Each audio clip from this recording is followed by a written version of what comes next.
بسم الله الرحمن الرحيم نحمده ونصلي على رسوله الكريم أما بعد. Inshallah, today we'll be reciting Surah Taha as well as Surah Al-Anbiya, finishing about 16 and a half ajza inshallah today. Surah Taha, this was the surah revealed to the Prophet sallallahu alaihi wasallam in Mecca. The surah is also known as there's another name, Surah Al-Kalim, as we say. The reason why it is known as that, because Kalim means Kallama yukallimu taklim, means to talk, to speak. So in this surah, Allah subhanahu wa ta'ala mentions in details on when he spoke to Musa alayhi salatu wasalam, who is also known as Kalimullah, the one who used to speak to Allah subhanahu wa ta'ala. So in this surah, of course, the Prophet sallallahu alayhi wasallam, there's a narration where the Prophet sallallahu alayhi wasallam mentions that before, 2,000 years before this entire universe was created, when Allah subhanahu wa ta'ala was done creating the sky and the earth, Allah subhanahu wa ta'ala recited Surah Taha and Surah Yasin to the angels. And when they heard these two surahs, when they heard, they listened and they said that subhanallah, which ummah, which nation, how lucky is that nation that will get these surahs? Number one, how lucky are those people that will recite this surah? And how lucky are those individuals who preserve this surah in their chests?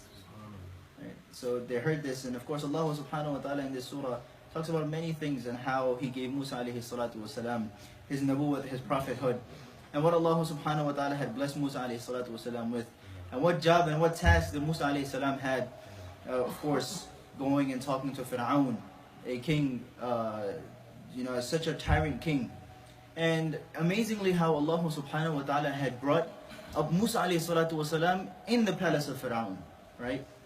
There's another individual that Allah subhanahu wa ta'ala talks about in the surah, which is known as As-Samiri. As-Samiri. He was a person who had started the worship of the calf, right? Initially, he was the one who started it. When Musa alayhi salam when he went to get Torah from Allah subhanahu wa ta'ala. So Samiri, his name was Musa as well.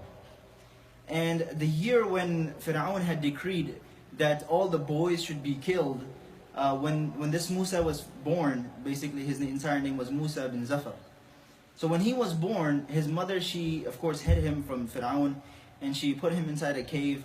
And from time to time, she would go and visit her child.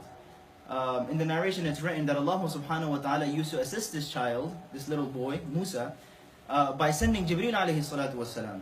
And Jibreel alayhi salatu wasalam used to take care of him. And Jibreel alayhi salatu wasalam used to nourish him. And Jibreel alayhi salatu wasalam used to give him his food and his drink, etc. So amazingly how the poet, he mentions, he says that فَمُوسَى الَّذِي رَبَّاهُ جِبْرِيلُ كَافِرٌ وَمُوسَى الَّذِي رَبَّاهُ فِرْعَوْنُ مُرْسَلٌ. That hidayat is in the hands of Allah subhanahu wa ta'ala. The Musa that was nourished by the hands of Jibreel turned out to be a disbeliever. And the Musa that was brought up in the palace of Fir'aun turned out to be a prophet of Allah subhanahu wa ta'ala.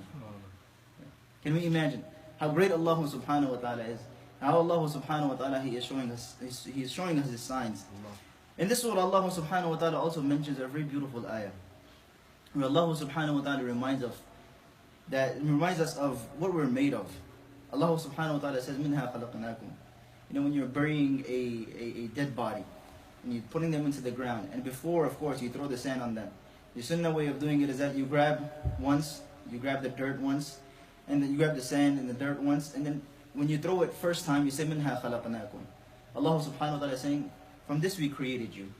And then you grab a second one, and you say, وَفِيهَا نُعِيدُكُمْ. And then this is your return back again. And then you grab a third one, and you put it back, and you throw it on that person, and you throw it on that dead body.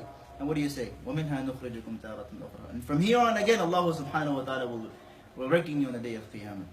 Right? And every single time when a mayyat is lowered in the grave, an angel calls out, and very beautifully, and the angel says, يَا ابْنَ آدَمْ خَرَجْتَ مِنَ التُّرَابِ وَعُدْتَ إِلَى التُّرَابِ خَرَجْتَ بِلَا ذَنْبٍ وَعُدْتَ وَكُلُّكَ ذُنُوبٌ. He says, O son of Adam, your journey is started from soil, you're turning back into soil. But the difference is you started sinless and you're turning sinful for Allah subhanahu wa ta'ala. You started sinless and what? You're turning back and sinful to Allah subhanahu wa ta'ala. This is why Allah subhanahu wa ta'ala keeps reminding us to do tawbah, to turn back to Allah subhanahu wa ta'ala. Anyhow, concluding the surah, moving on to Surah Al-Anbiya. In Surah Al-Anbiya, Allah subhanahu wa ta'ala talks about many prophets of Allah subhanahu wa ta'ala who Allah ta'ala had given them nubuwah, such as Ibrahim alayhi salam. And we spoke about Ibrahim alayhi salam before also.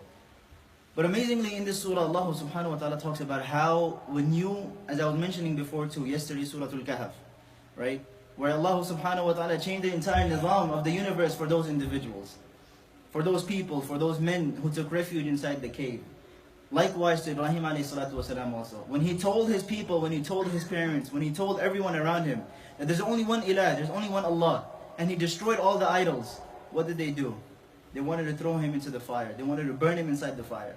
When they threw him, what did Allah subhanahu wa ta'ala decree? قُلْنَا يَا نَارُ كُونِي بَرْدًا وَسَلَامًا عَلَى إِبْرَاهِيمَ. Allah subhanahu wa ta'ala commanded the fire to become cool and peaceful for Ibrahim alayhi salatu wasalam.